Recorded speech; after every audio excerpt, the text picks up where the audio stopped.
I've been doing a post this year discussing how we can make our homes, our neighborhoods, and our communities better places if we reverse some of the destructive compromises we've made on behalf of our automobiles.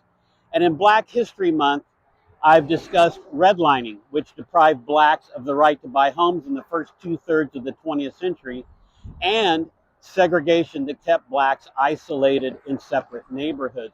Well, I want to bring both of those topics together today. Um, Despite redlining and housing segregation in the early two-thirds of the 20th century, African Americans built safe, vibrant, and nurturing neighborhoods in the places where they are allowed to live. And if you read memoirs written by black writers who grew up in these places, they're recalled with affection. And that makes sense. In the broader culture of America at that time, blacks were often subjected to humiliation and at times even violence. So in their own neighborhoods, those could be places of nurture and comfort. Regardless, the lingering damage done by redlining and housing segregation meant that the property values inside those black neighborhoods were lower than they were elsewhere.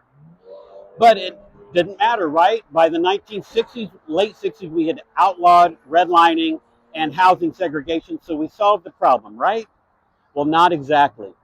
In the 1960s and 70s, the federal government began building the Interstate Highway system.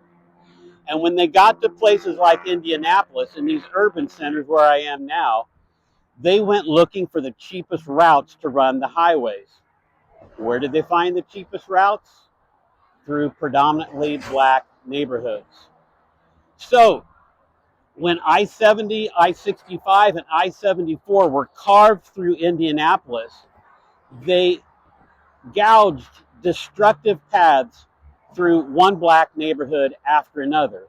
In all, over 17,000 people were displaced for the Interstate Highway, disproportionately black folk, and over 8,000 structures were demolished. Their homes, their businesses, their churches, their schools.